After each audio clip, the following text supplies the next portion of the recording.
Yang ini adalah permadani tradisional khas Yordania. Seluruhnya dibuat dari bulu binatang dan tanpa pewarna buatan. Amati warnanya, sangat cerah bukan? Lihat juga motifnya, sangat unik dan khas. Deretan permadani ini hanya sedikit dari sekian banyak permadani khas negara Yordania. Dan kalau bicara permadani Yordania, maka tidak akan lengkap jika tidak menyinggung kota Madaba. Kota yang terletak di selatan ibu kota Aman ini memang dikenal sebagai sentra produksi permadani Yordania. Di kota ini, permadani dijajakan di mana-mana.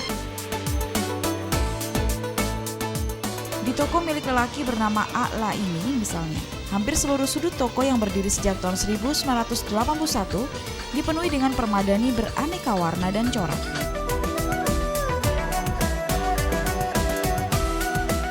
Permadani yang ada di toko ini seluruhnya dibuat dengan tangan.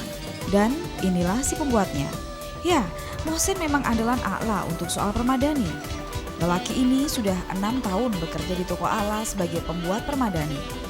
Mohsen mewarisi keahlian membuat permadani ini dari ayahnya yang sebelumnya juga bekerja di toko milik A'la. Membuat karpet adalah keahlian turun-temurun Bani Hamadi, yaitu suku tempat Mohsen dan ayahnya berasal.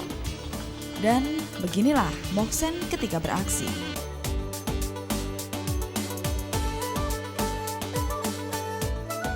Yang ini adalah permadani tradisional khas Yordania. Seluruhnya dibuat dari bulu binatang dan tanpa pewarna buatan. Warna putihnya diambil dari bulu domba, yang coklat tua dari bulu kambing, sedangkan yang coklat muda dari bulu unta. Permadani yang begini harganya cukup mahal. Jadi tidak heran kalau ada permadani dari bahan rayon yang disebut-sebut dari bulu binatang. Tapi sebenarnya ada cara yang mudah untuk membuktikan keasliannya.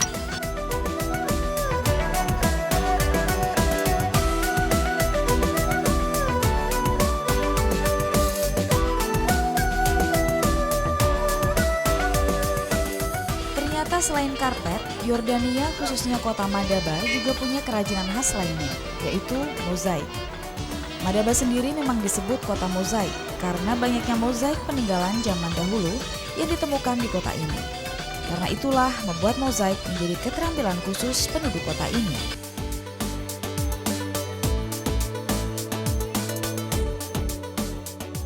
Membuat mozaik ternyata butuh kesabaran dan memakan waktu cukup lama. Pertama harus ditentukan desain dan motif apa yang akan dibuat. Apakah didesain untuk piring, pot, guci, meja, atau barang lainnya.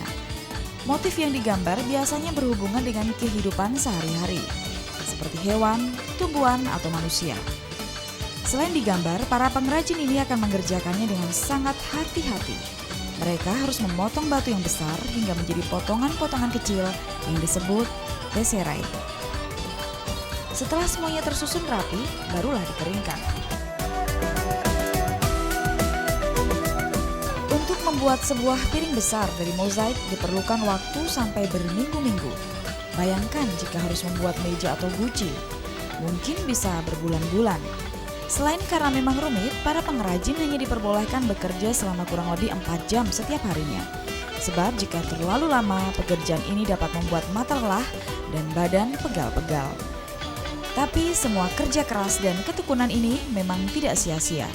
Mozaik yang dihasilkan pun sangat indah. Dan pastinya harganya pun jadi ikut terkatrol. Tidak salah memang kalau orang bilang harga tidak pernah bohong. Vira Purnama, Ibnu Sa'dan, Trans TV, Yordania.